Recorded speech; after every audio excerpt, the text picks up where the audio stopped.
that's with the haunted house here in Slintvold and with...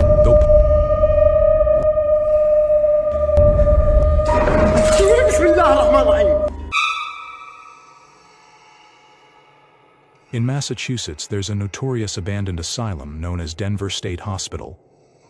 Once a place meant for healing, it gained a dark reputation due to horrific patient care and controversial alternative treatments. Over time, these practices led to numerous patient deaths, causing the population to steadily decline. With mounting budget cuts and growing public outcry, it was only a matter of time before the facility was shut down and left to decay.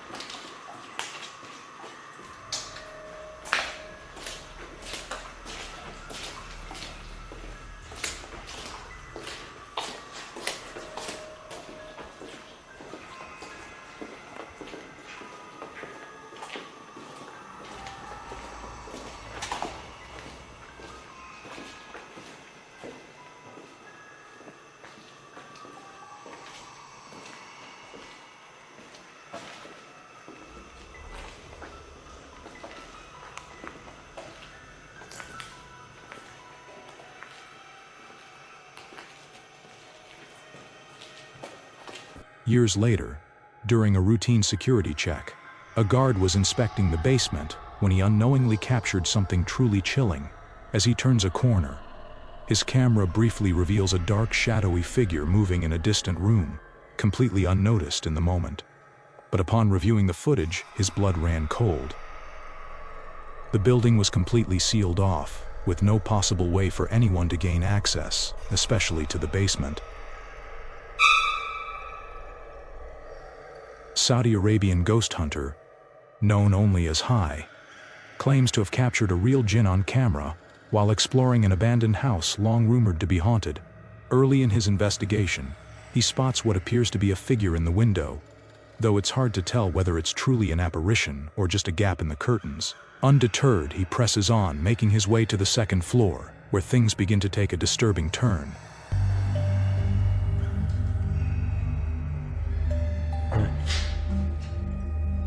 في أحد؟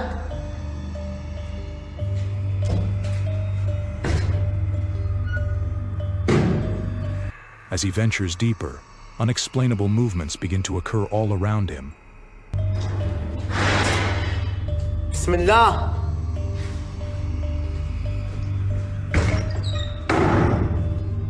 Whatever is haunting this house seems to be one step ahead, staying just out of reach. بسم الله بسم الله الذي لا يضر مع اسمه شيء. Yet making its presence undeniably known, High frantically rushes from room to room. بسم الله الرحمن الرحيم. بسم الله الرحمن الرحيم. Trying to catch up with the elusive entity, his nervous prayers filling the tense silence. The atmosphere grows heavier with each step.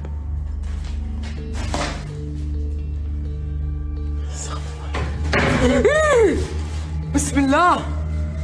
Until he catches a glimpse of the spirit seemingly darting into a tall cabinet. At this point, you can't help but wonder. بسم الله الرحمن الرحيم. أعوذ بالله من الشيطان الرجيم. أعوذ بالله من الشيطان الرجيم. أعوذ بالله من الشيطان الرجيم. أعوذ بالله من الشيطان الرجيم. بسم الله الرحمن الرحيم. بسم الله الرحمن الرحيم. Is the entity just as frightened as he is? Eventually, with no more places to hide, the spirit appears to lash out, relying on its supernatural abilities to make a swift escape. The tension erupts as doors slam, cabinets fling open, and a thick, eerie mist floods the room, amplifying the terror. While some might argue this could be dust stirred up by his frantic movements, the sheer intensity of the events suggests something far more sinister. Whether real or not, there's no denying this footage is downright creepy. A YouTuber by the name of Exploring with Felicity decided to brave an abandoned house alone for a solo paranormal investigation, but things quickly took a turn for the worse. As she carefully moves through the eerie structure, she starts to hear strange, unsettling noises coming from upstairs. And to be honest, I can hear them too. Very creepy. Whatever is making those sounds, it's pretty clear it's not a wild animal. I just trying to get used to. The noises are far too deliberate and chilling to be brushed off as something ordinary.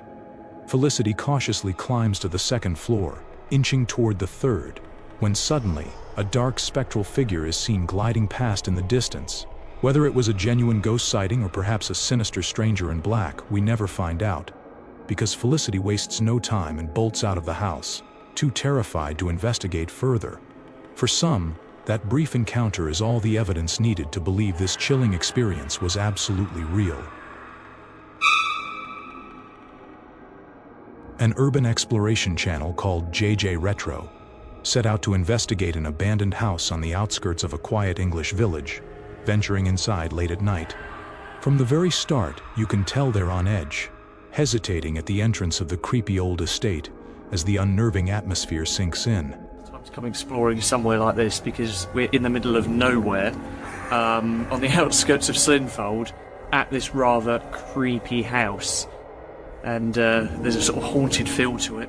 Outside, they stumble upon a disturbing sight. A large, twisted tree with a rope hanging from one of its branches and a plank of wood beneath it. It's not hard to imagine the dark history this spot might hold, and the ominous discovery sets a grim tone for what's to come.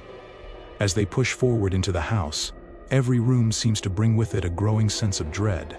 Yeah, this is creepy. This is probably the creepiest building we've done so far in our urban exploring career. Ooh. In an attempt to lighten the mood, they joke around, but it's obvious that the deeper they go, the more unnerved they become. Before long, they admit something feels off, as if they're not alone. They claim to hear strange noises coming from upstairs, though at first, I couldn't really make anything out. Jane, what the f***'s that noise?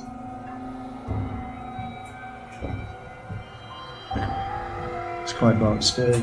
However, as they cautiously climb the stairs, a faint, unnerving sound becomes audible, building tension until they finally experience the encounter they feared and hoped to catch on camera. Very shit. Oh, it's around. No. Hello? With all of them huddled on the staircase, they spot a rocking chair swaying back and forth entirely on its own. The eerie part? No one is near it. No, come on. And that was the haunted house here in Slinfold and with. Though part of the chair is partially obscured by a doorway, leaving room for skepticism, if there's no one else around, this might be solid evidence of something paranormal lurking within the house. Deep within the forests of Malaysia, there stands an abandoned house that once belonged to a kind-hearted elderly man known for throwing grand parties and welcoming everyone with open arms. But after his mysterious and untimely death, the once joyful home fell into the hands of hostile squatters, who twisted its legacy by using the property for dark rituals and occult practices.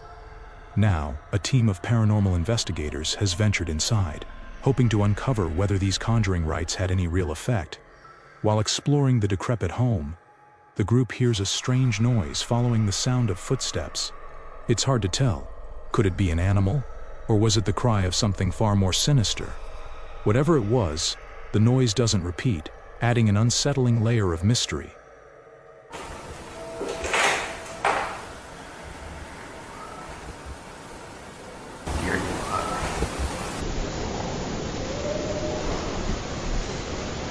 Not long after, they stumble upon a disturbing find, a voodoo doll crudely fashioned from twisted wood scraps. Its intricate design suggests it took considerable time to create, and the sinister object seems infused with dark energy. A large wooden spike is driven through its foot, indicating it has already been used in some kind of ritual. Whether it was effective or not remains uncertain, but the investigators don't wait to find out. Fearing whoever crafted the doll might return, they decide to leave the cursed house behind.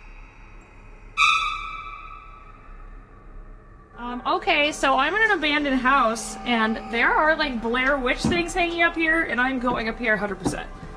Okay. While hiking through the remote countryside of Ireland, YouTuber Commander Holly and her aunt stumbled upon a strange, decaying cottage hidden deep in the woods. The ground floor was little more than collapsed stone walls and rotting beams, but when Holly looked up, she noticed odd ornaments swaying from the attic ceiling. Curiosity got the better of her, and she climbed a worn, unstable ladder to investigate. At the top, she discovered a chilling scene, an entire room seemingly untouched by time, filled with ritual objects, arcane symbols, and remnants of occult incantations. So here's the circle we found. I wish this was a joke, but it's not. There's like an amazing like triangle above it, and another one. At the heart of the attic hung a faded decoration, adorned with the weathered faces of long-forgotten saints. But what caught her attention most was a tattered book tucked in the corner, its cover pitch black and heavy with ominous energy.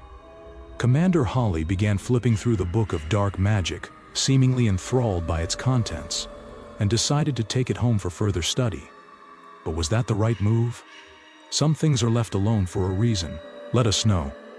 Would you have taken the book, or left it behind, hidden where it was perhaps meant to stay?